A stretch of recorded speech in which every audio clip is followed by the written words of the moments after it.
Hey guys, TrainerDC here, coming at you with another video. I was about to record a video discussing the leaked Mega Evolutions for Pokemon Legends ZA's DLC Mega Dimension, because we now know there are going to be 16 brand new Megas in that DLC, and we know what they're going to be, and I'll touch on that in a future video at some point, because Gen 10 is leaking right now. Yeah, Legends ZA isn't out yet, it's coming out in a few days, but we're getting Gen 10 leaks right now, which is absolutely crazy to be saying. So this is all coming from Central leaks, and apparently this is coming, I would assume, from the Terra leak, but we really don't know where exactly it's coming. But there's more and more happening as I'm even recording this video, so this is going to be an ever-evolving topic, but I'm going to cover what I can now, and we'll touch on whatever else comes out at a later date. But we now have the titles for Generation 10, and they are Pokemon Wind and Pokemon Waves, which this is something that's, I find, quite frankly, to be rather funny, because Pokemon Wind and Waves were the names that the community had been speculating on for a long time now regarding Pokemon Generation 10. We knew that the codename was Gaia. We had no idea what the names were going to be, but people had speculated, given that it's going to be based in Greece, in the Greek Isles, that they were going to call it Pokemon Wind and Waves. Apparently the theme of this game is going to be Infinity, which we'll touch on later, and it's being directed by Shigeru Omori. But I just mentioned how Pokemon Legends ZA is going to take place in Greece, and how that was basically the long-standing rumor or leak that we all had known for a long time, and apparently that's incorrect. Apparently, the setting for Pokemon Wind and Waves is going to be Indonesia and Southeast Asia. Apparently, the info comes directly from Shigeru Omori's documents from 2021 and contradicts the information about it being based in Greece. Apparently, it is going to be an archipelago island hopping adventure, as we all have been speculating and talking about for the past 6 to 8 months. But apparently, it's not the Greek Isles we're going to be traversing. Apparently, it's Indonesia and Southeast Asia. And I know this tweet here from Centro is kind of leaving it loosey-goosey up in the air as to whether or not it's Indonesia or it's going to be Greece, but we later got confirmation from Riddler Coup that it is indeed going to be taking place in Southeast Asia. There's a picture here with the inspiration for Pokemon Winds and Waves, and Centro has a machine translated translation as to what this all means. I read through this. I don't know what this means, guys. It doesn't really make a whole lot of sense. The big thing at the end is the theme is infinity, so play that continues infinitely, land that expands infinitely, and evolution holding infinite potential. That's what the theme of this game is, like the past, future, and how everything is infinite and how things evolve over time. That's what I'm gathering from this, but if you want to read it, check out Centro's tweet. Now we have the legendary Pokemon for Winds and Waves, and again, this is something that's machine translated, so it's not exactly one-to-one accurate probably as to what this actually means in Japanese, but we have the Storm package, which is the Wind package, Pokemon Wind. The legendary for Pokemon Wind is an old man. It lives on an island that repels people, possessing the power to correctly guide people and Pokemon with the power of wind. It only accepts humans who have properly raised Pokemon. Pokemon Wave version. The role is an old woman, living on an island that repels people, possesses the power to correctly guide people and Pokemon with the power of waves, only accepting humans who have properly raised Pokemon. So yeah, it seems like these two legendaries, the Wind and the Wave legendary, are both going to be apparently an old man and old woman. So basically what I would say is these are elder Pokemon, right? They've been around for a long time, they're ancient, and they're not fans of humans. They don't like humans, but they will guide people that they deem worthy, trainers that they deem worthy to them, using the Wind and Waves respectively. So I would imagine that this game would have a lot of water traversal, since it's island hopping obviously, but I would imagine since it's Wind and Waves, it's probably going to have some aerial traversal as well. Maybe the Wind version legendary is going to be on a sky island, and then the Waves version is going to be in an underground kind of Atlantis-like hidden away lost to society type island or city maybe. I don't know, that's just me spitballing here and throwing out ideas. There's another tweet here saying it only accepts humans who have correctly raised the seed Pokemon. What is the seed Pokemon, you might be asking? Well, we have another tweet here. Well, we will get to that in a second, but first and foremost, the new battle mechanic for Pokemon Wind and Waves is Tekowaza, which can be translated to weather moves, so who knows what that's going to be, but it would seem that everything we covered with the Gen 10 leaks earlier in this year were a load of malarkey, because apparently this is what's happening in Gen 10. But now on to the seed Pokemon. Apparently seed Pokemon are baby Pokemon of species encountered in the resort areas, so seed Pokemon essentially are pre-evolutions, so it seems like we're getting baby Pokemon once again, something that we haven't seen since, I believe the last time we got baby Pokemon was with Budu and Bonsly in Gen 4, so it's been a long time. It says that these seed Pokemon are rarely seen on land and no one has ever seen them evolve evolve. When you go to the island where the package lives, it begins to evolve. It is said to have infinite variations in its form. Not really sure what that all means, but it sounds like we're getting baby Pokemon. I would initially imagine that these were pre-evolutions to Pokemon that already exist, but it kind of sounds like these might be brand new Pokemon that can only evolve on these islands, I guess. It's kind of confusing here.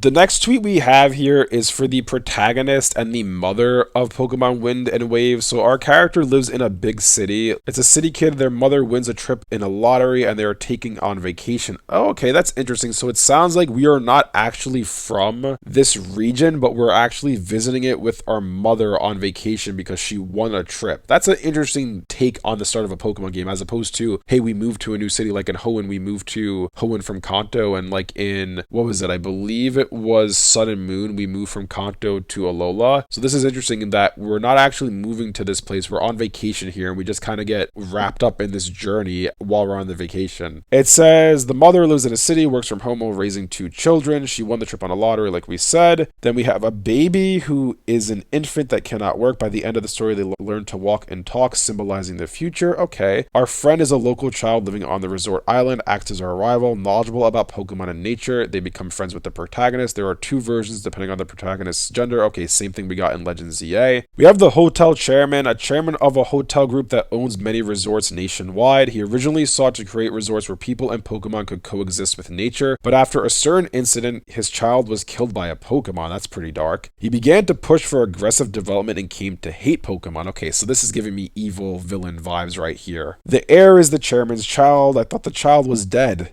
Guess he had more than 1 kid. Okay. Serves as a kind of executive within the organization. Again, sounds like an evil team. Though not stated outright in the game, his brother is already dead. Okay, so he had multiple children. He's the second son or an adopted child. He respects his father, but is naive to the world around him. We have the land development team, which is the evil team of this game. It's a for-hire group that destroys nature to expand land for profit. They have no ideals. They just complain while working for their salary. It very much so sounds like the hotel chairman and his son are hiring this evil team to basically destroy the ecosystem to create more hotels. That's very much what this sounds like. Next up, we have the professor, a nature guide working at the hotel, known as the survival professor. He researches the relationship between weather and Pokemon. Interesting, because a lot of, what was it, the Mega Evolution Professor Sycamore was researching people in Pokemon, so this is weather in Pokemon. I wonder if we're going to get weather forms, kind of like Mega Evolutions or Gigantamax forms, but depending on the weather, maybe our typing change and the Pokemon looks different. Maybe Pikachu becomes a flying type, and it's a callback again to,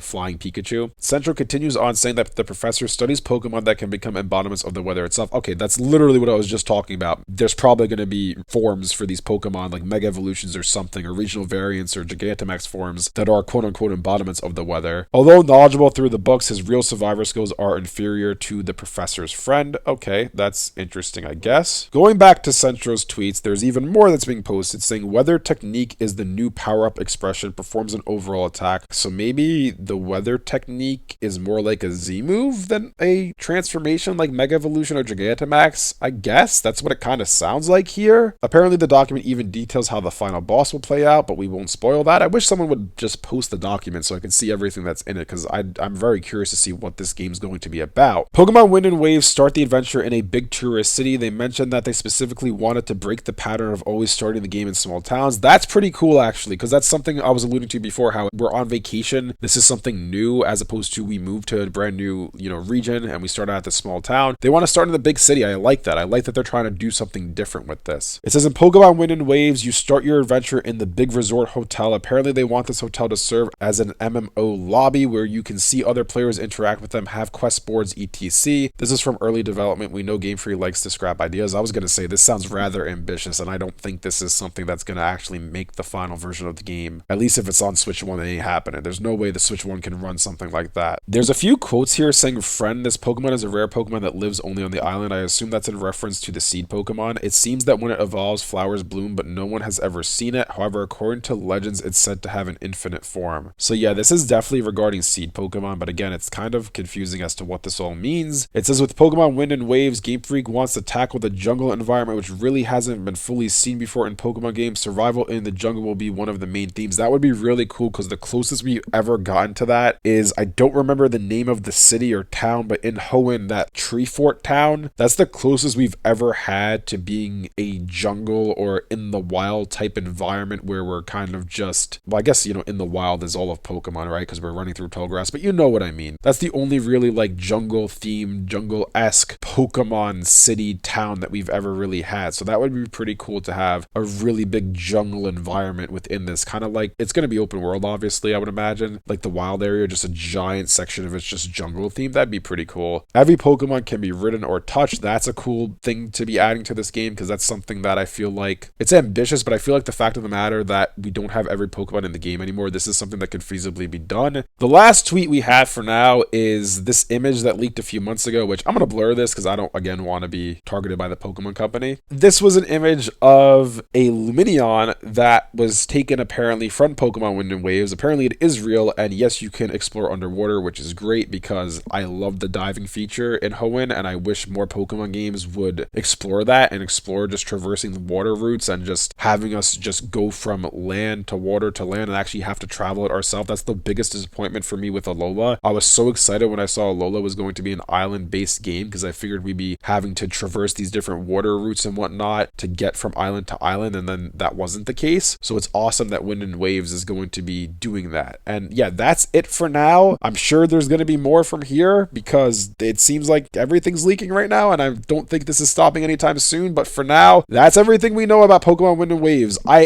Real quick, I will say, I am disappointed that it's going to be taking place in Southeast Asia and Indonesia. I have been saying for the past 10 years, one of my friends can vouch for me on this, I have been saying for 10 years that my most wanted Pokemon region is a Greece-based Pokemon region, because I think Greek mythology is made for Pokemon. Like, it'd be so cool to get all these different legendary Pokemon that are based on the Greek gods. So I am a bit disappointed to be hearing that, but I am happy that this is still going to be an island hopping adventure, and it does seem like this is going to be very different from prior iterations of Pokemon and prior games that we've gotten. So I am excited to see what form this all takes, and I'm excited to learn more information. And I'd assume we're going to hear about this on Pokemon Day in February, so we'll get to see our first look at Wind and Waves at that point. But for now, we know that Gen 10 is called Pokemon Wind and Waves, and it's taking place in Southeast Asia and Indonesia. And we're going to start out in a big city on vacation with our mom, and we're going to learn about the legendary Pokemon of the Wind and Waves, and apparently Seed Pokemon, which is rather weird and confusing, and the weather technique. There's a lot here. We don't have the full picture yet, so stay tuned for the channel. But for now, let me know down in the comment section below what you guys think about all this. What do you guys think about the fact that Gen 10 is leaking? ZA is not even out yet, and we're getting details on Gen 10. This is absolutely insane. If you guys enjoyed this video, be sure to leave a like and subscribe to see more content like this from Trainer DC. Stay tuned, because I'm definitely going to keep covering whatever happens from here on out with Gen 10 leaks. Thanks for watching, and I'll see you guys next time.